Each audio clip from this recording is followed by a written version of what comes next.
বঙ্কুবাবুর দাঁতে পোকা। এন.কে. মণ্ডল। বঙ্কুবাবু মানুষটি বড়ই ভালো, সাধাসিধে বললেই চলে। শিক্ষিত হলে কি হবে? তিনি যে বাঙালি সাধারণ একজন মানুষ ছাড়া আর কিছুই নয়। তাছাড়া তিনি ছিলেন সরকারি আধিকারিকও বটে, তবে এখন অবশ্য অবসরপ্রাপ্ত। তবুও বেশ হাস্যকর ব্যক্তি। বঙ্কুবাবু সকাল সকাল বাজারে বেরিয়েছেন, হাতে রয়েছে মোটা কাপড়ের থলে। হাঁটতে হাঁটতে হাতে ঘড়ি সময়টা দেখে নিয়ে বলল, ইস, বড্ড দেরি হয়ে গেল। কখন যে বাজারটা হবে কে জানে। ওই সময়ই নকুলবাবু ডেকে উঠলেন, কি হে বঙ্কুবাবু, এদিকে আসুন না, চা খেয়ে যান। নকুলবাবুর ডাকাডাকিতে চায়ের দোকানে গিয়ে বসলেন এবং চাটা খেয়ে আবার ছুটলেন বাজারের পথে। নকুলবাবু হাঁ করে থ মেরে চেয়ে রইলেন এবং একটা দম মেরে হাঁপ ছেড়ে বড় নিঃশ্বাস নিয়ে বললেন, যাস শালা, ভাবলাম বঙ্কুর কাছ থেকে অন্তত চা বিস্কুটের দামটা চেয়ে নেব। এই বলে কপালে হাত রেখে বসে চিন্তায় আচ্ছন্ন হলেন। বঙ্কুবাবু বাজারে এসেছেন তাতে অনেকেরই মজা বলতে ব্যবসায়ীদের মজা। বঙ্কুবাবু সাদাসিধে মানুষ, তবে বড্ড আমিষভোজী। মাছ, মাংস, ডাল, মাখন, দই, ডিম, দুধ এসব তার পছন্দের তালিকায়। এসব খেয়ে অবশ্য উচ্চ রক্তচাপ রোগ হয়েছে বটে, তবুও তিনি ছাড়েন না, জিভের স্বাদ বলে কথা।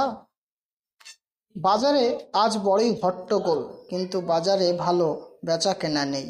আকাশ ছোঁয়া চড়া দাম সমস্ত জিনিসপত্রের। মানুষ কি খাবে সে নিয়ে রাজার কোনো ভাবনা চিন্তা নেই।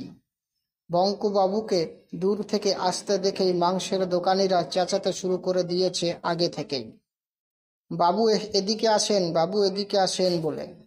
বঙ্কুবাবু মাংসপ্রিয় মানুষ, তিনি মাংস চেনেন। রহিম চাচার দোকানে ঢুকে পাঁঠার মাংস নিলেন 2 কেজি।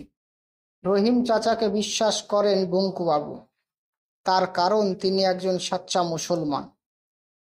বঙ্কু পত্নী রান্না করছে নানান ধরনের পদ, ডাল, আলু বড়া, লেটুস শাক, ইলিশের পাতুড়ি, আরও পাঁঠার মাংসের কালিয়া এবং ঝোল।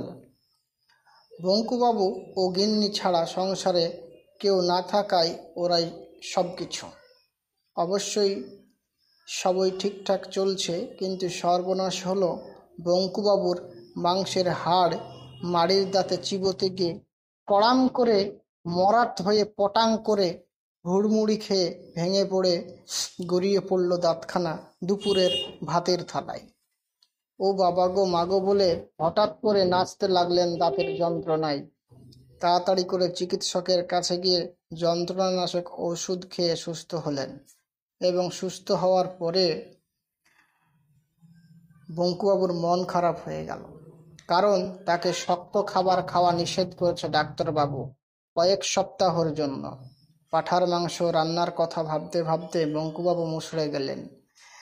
তার দাঁতে কবে যে পোকা ধরেছিল মোটাম করে ভেঙে গিয়েছে, তাই এখন বঙ্কুবাবু চিন্তায় আছেন কবে যে তার দাঁত ভালো হবে আর কবেই বা সে পাঁঠার মাংস সাঁটাবে, কারণ তার জিভের জল আর আটকানো যাচ্ছে না।